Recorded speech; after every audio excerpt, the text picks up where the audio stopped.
How to make asparagus and fish pasta. Welcome to Rain's Kitchen and Garden. My name is Rain. Asparagus is in season in the spring, so I'm taking full advantage of this delectable veggie. Today I'm going to show you how to make this super simple dinner for one, but you can double, triple, or quadruple up the ingredients depending on how much you want to make. This yummy dinner will be ready in about a half an hour. It's healthy and delicious. Here are the ingredients that you'll need, keeping in mind that I'm making one portion, so you'll have to double, triple, quadruple it up depending on how much you're making. So for one portion, I've got about 40 grams of my favorite pasta. I'm using capellini, 1 tablespoon or 15 milliliters of olive oil, 5 to 6 spears of asparagus, 1 fillet of my favorite fish, which is tilapia, 1 clove of garlic, half a cup or 125 milliliters of vegetable broth, half a cup or 125 milliliters of white wine. If you want to omit the white wine, use a full cup or 250 mils of vegetable broth, a dollop of butter, and some Parmesan cheese. You're going to want to boil your pasta in salted water to your liking.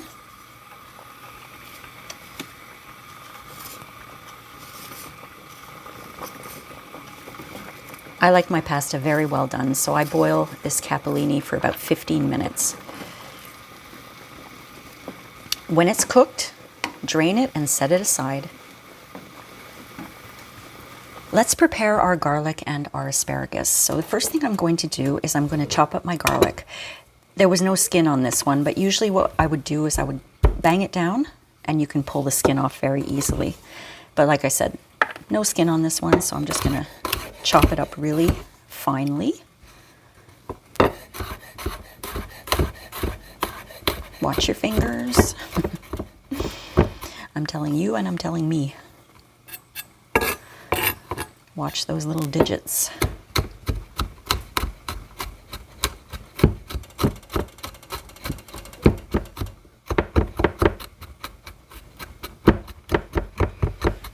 All right, I'm going to put that right back into this little container here, this little bowl that I have.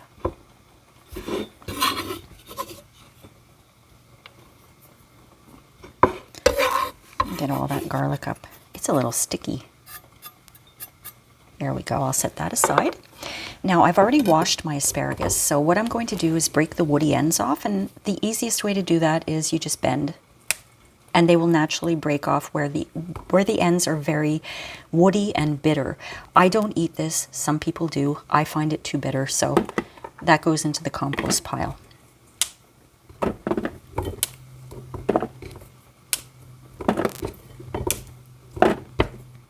There we go. So what I'm going to do is just chop these up.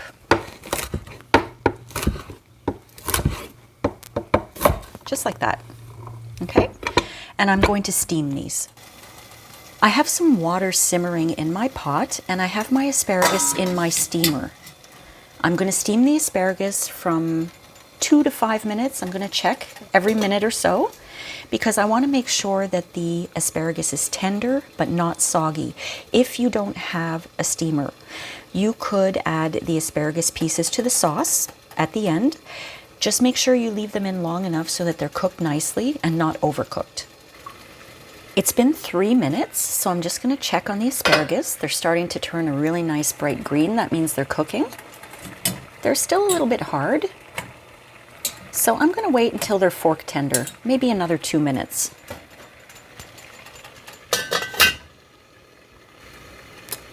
It's been about 6 minutes, so I'm going to check my asparagus again and see if the vegetable is fork tender, which it is.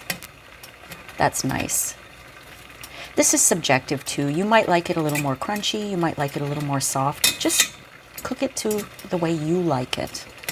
That's what recipes are for. You follow the basic idea and then you make it the way you like it. Another alternative to steaming is that you could boil the asparagus pieces.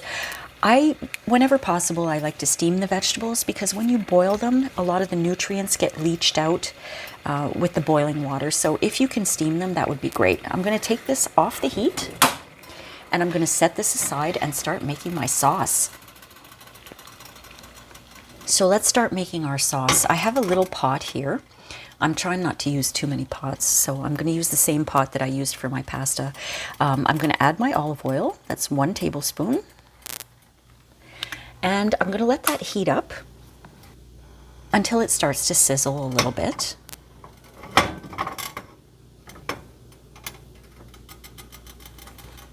Okay, I think it's starting to heat up a little bit.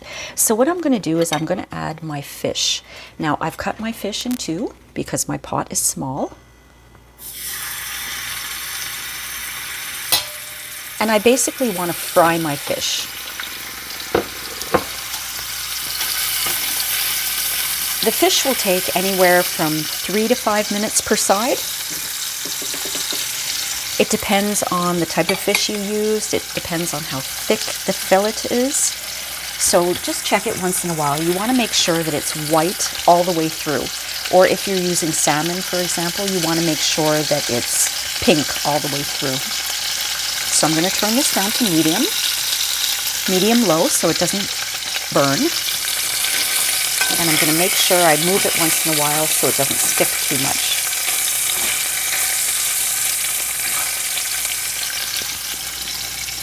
My fish has been cooking for about 3 minutes. Now, the advantage of cutting it in half is that you can kind of see how far along it's gone. You know what I mean? For me, this tilapia, the thickest part is in the middle.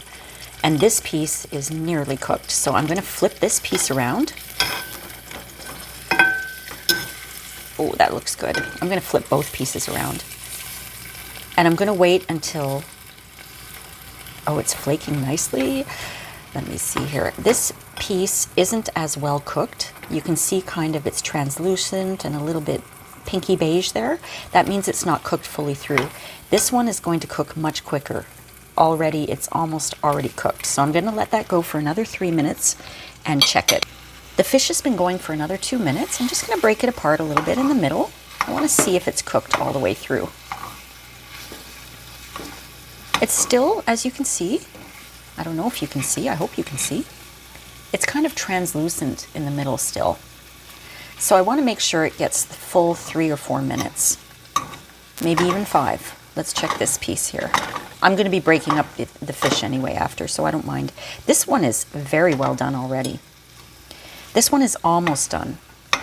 So I think I'm okay to continue because this fish is going to be here at least for another 5 minutes and it's definitely going to cook. So what I'm going to do is I'm going to add my garlic. I always use a wooden spoon, but it's so much easier if I just take my fingers and put it in with my fingers. Make sure your fingers are clean. There we go. Now I'm going to mix that up. Oh boy, it smells really good already. I'm going to turn the heat up just a little bit because I want to cook that garlic. About a minute till it's nice and fragrant. And I'm breaking up the fish as I go, you see?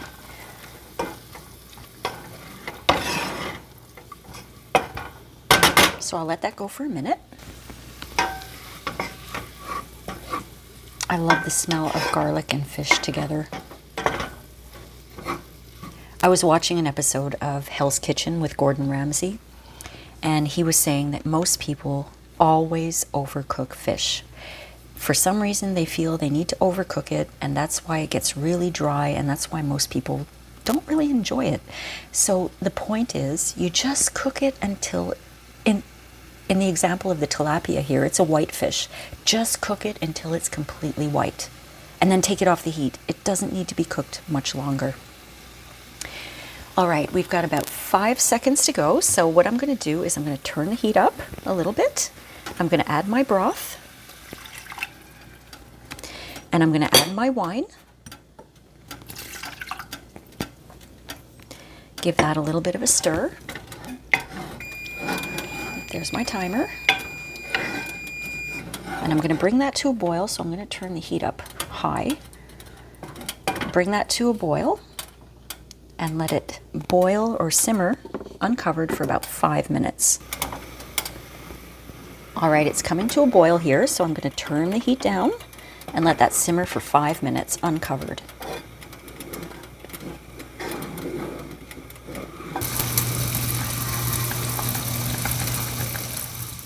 Now let's add that dollop of butter.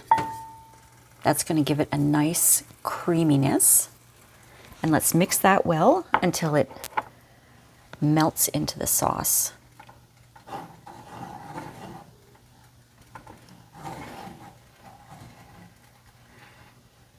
My pot is moving. I'm going to hold on to that.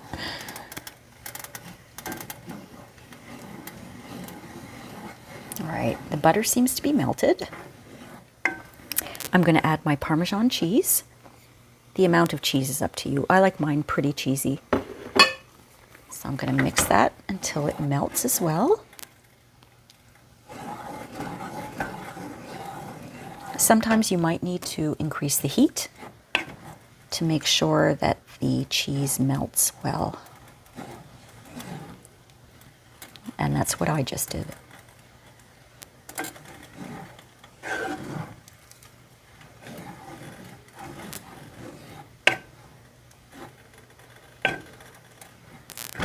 Okay, the cheese seems to be completely melted in there. I'm going to add my pasta, my drained pasta. Look at that. I'm so excited for this. And you see what happens?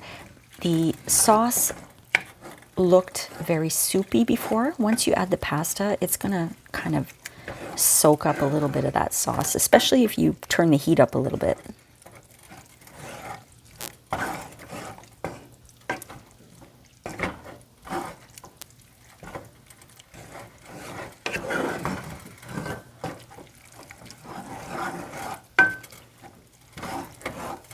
What you could do at this point, I'm going to grab 2 forks here, and I'm going to try to kind of mix up the pasta a little bit more. Get all of that fish incorporated through the pasta, and the cheese, and the broth as my pot slides all over the place.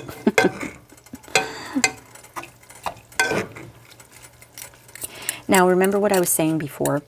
If you don't have a steamer, you could always add your asparagus at this point to the sauce, or even before. But I'm adding it now because it's already cooked, and I'm going to give that a little bit of a stir.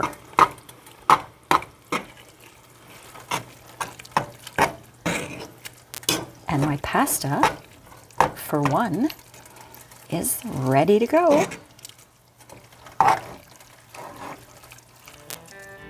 Doesn't that look delicious? I hope you enjoyed this video today. If you did, please give it a like and please do subscribe.